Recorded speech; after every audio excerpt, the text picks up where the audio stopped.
স্যামসের লোকসভায় এক অত্যাচারী শোষকের প্রাণদণ্ড দেওয়া হবে কিনা তাই নিয়ে বিচার হচ্ছিল। সেই সভায় ঈশপ এই গল্পটি বলেছিলেন। এক শেয়াল নদী পার হতে গিয়ে স্রোতের টানে এক খাদে গিয়ে পড়ল। তা থেকে উঠতে অনেক চেষ্টা করেও সে পেরে উঠল না। সুযোগ পেয়ে এক ঝাঁক রক্তচোষা পোকা এসে তার গায়ে লেগে রইল। হঠাৎ এই সময় এক সজারু সে পথ দিয়ে যেতে যেতে শেয়ালকে ওই অবস্থায় দেখে তার মনে করুণা জাগায়। সে বললে, তোমার গা থেকে ওই পোকাগুলি তুলে নিয়ে আমি কেমন?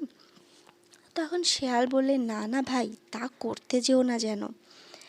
তখন সজারু বললে, কেন, না বলছো কেন? তখন শেয়াল বললে, না বলছি এই জন্যেই যে এগুলি আমার রক্ত এতক্ষণ ধরে খেয়েছে, আর বেশিক্ষণ এরা খেতে পারবে না। এদের সরিয়ে নিলে আরেক নতুন ঝাঁক এসে আমার গায়ে লাগবে, আর তখন যে রক্তটুকু আমার এখনও আছে তাও আর থাকবে না।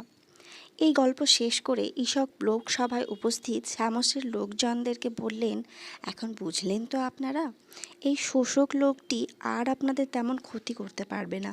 যতটা শোষণ করবার তা করে এখন সে ধনী হয়ে গিয়েছে, আর শোষণ করবার এর আর তেমন প্রয়োজন নেই।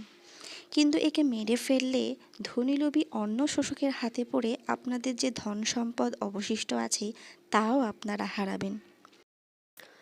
তো গল্পটা থেকে আমরা এটাই শিখলাম যে জোকের পেট ভরলে খসে পড়ে।